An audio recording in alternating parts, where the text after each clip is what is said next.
Alors aujourd'hui je voulais te présenter un petit entraînement spécial muscle up que je viens tout juste de faire. Alors j'aimerais reprendre les muscle up et en plus le problème c'est que là j'ai accès à une barre qui a un gros grip et ça fait un moment que j'ai pas travaillé les muscle up à la barre. Donc je suis un peu rouillée sur le mouvement. Du coup je reprends tranquillement et je cherche en même temps à m'améliorer petit à petit. Donc au début j'ai commencé avec des muscle up aux élastiques. Alors ce que j'ai fait, j'ai commencé avec 3 séries de muscle up à l'élastique, mais j'ai doublé l'élastique. C'est-à-dire que j'ai fait 2 boucles, au lieu d'en faire une, tu vois, où tu attaches sur la barre, je l'ai remis dans la boucle, et ainsi tu verras que l'élastique est plus puissant. Donc ça m'a fait 3 séries de chauffe comme ça. Une fois que j'ai fait mes 3 séries, je suis passée à l'élastique simple, c'est-à-dire que j'ai fait qu'une boucle, et j'ai refait encore 3 séries, et à chaque fois je diminuais le nombre de reps en même temps. Et à la fin, j'ai refait 3 séries où là, j'ai essayé à vide. Donc tu verras que mes muscle-ups sont vachement kippés. Il faut que je reprenne tranquillement. Et avec la barre, ça va être clairement pas avoir un gros grip. Mais c'est pas grave parce que quand je repasserai sur une barre plus fine, ça sera beaucoup plus facile. Donc une fois que j'ai fait ça, j'ai travaillé les tractions. Donc là, je t'ai montré un exemple. Mais en ce moment, je fais GTG. Donc c'est-à-dire que je fais mes tractions tout au long de la journée avec 10 kg. Quand je fais ça, quand je fais GTG à la journée, je ne travaille pas les tractions dans une séance. Ça fait trop sinon. L'idée dans GTG, c'est de rester frais. Et si je travaille mes tractions pendant une séance, je vais me flinguer. Donc là, c'est un exemple, mais c'est ce que j'avais fait la dernière fois, par exemple. Et c'est pas mal. Là, j'avais accès à, comment dire, les échelles à entraînement, on va dire ça comme ça.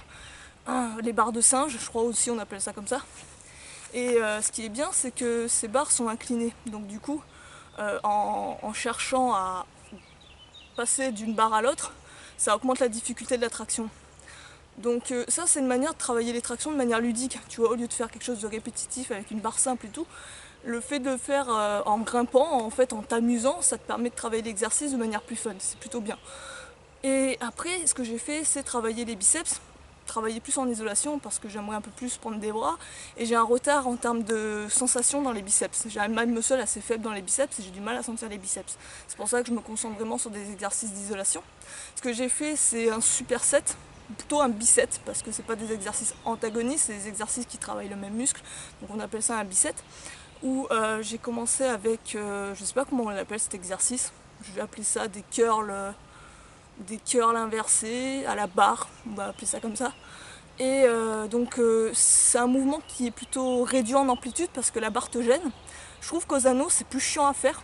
C'est un peu un effesto mais sans que sans que tu sois dans les airs. Pour ceux qui connaissent l'effesto, c'est une espèce de back lever où en gros tu vas chercher à faire une traction en fait.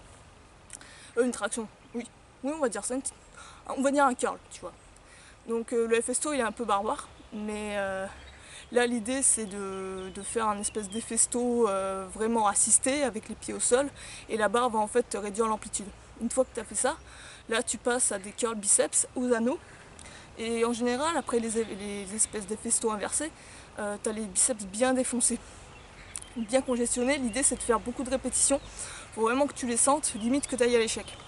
Et après tu passes au curl biceps, donc là tu peux vraiment chercher à travailler sur l'amplitude. Plus tes anneaux seront hauts, plus tu auras les pieds, on va dire, rapprochés des anneaux, plus ça sera facile. Plus les anneaux seront bas, plus tu auras les pieds éloignés, plus ça sera difficile. Donc là, j'essaie de trouver un mouvement, enfin, on va dire une amplitude qui me permet de faire quelques répétitions, 5-6 reps. En général, vu que tu es congestionné, t'en fais pas beaucoup. Si tu peux faire 10 reps en plus, c'est pas mal. Et à la fin, ça te flingue bien les biceps. Une fois que tu fais ça, tu prends un peu de pause. L'idée, c'est pas non plus de prendre trop de pause, mais d'essayer d'enchaîner. Et après, le dernier truc que j'ai fait, ben, c'est travailler les dips bars. Et donc là, je faisais, on va dire, un espèce de... Comment dire? Là, je crois que je les ai pas... Non, je les ai pas filmés, les dips bars. Mais en gros, les dips bars, tu fais jusqu'à l'échec, ou du moins proche de l'échec. Et là, pareil, j'ai fait un bicep où là, tu renchaînes avec directement des triceps, des tiger bend, ou des triceps extension à la barre. Donc là, pareil, c'est d'avoir une amplitude un peu plus haute que d'habitude parce qu'avec les dips bars, tu auras les triceps en feu. Donc tu risques de vraiment galérer à faire le mouvement sinon. Faire attention à rester propre quand même. Et un petit truc d'ailleurs, avant de finir, c'est quand tu sens que tu es à l'échec, au lieu, souvent quand on arrive à l'échec, la dernière répétition, on la lâche, tu vois. L'idée, c'est pour gagner un peu de temps sous tension, continuer à traverser l'échec. C'est quand tu es sur ta dernière répétition, on va dire la répétition de l'échec, où tu fais, on va dire, un quart de mouvement, et ben au lieu de directement tu te dis oh putain j'y arrive pas, je me laisse tomber, non non, tu essaies de garder l'attention.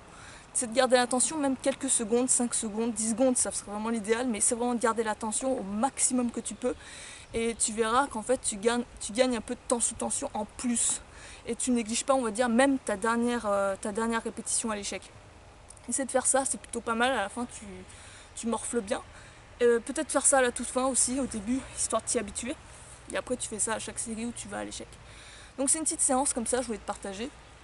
Sur ce, moi je vais te laisser là-dessus, je te dis à la prochaine. Si tu as des questions, des suggestions, tu me le fais savoir en commentaire. Et je te dis à plus. Ciao.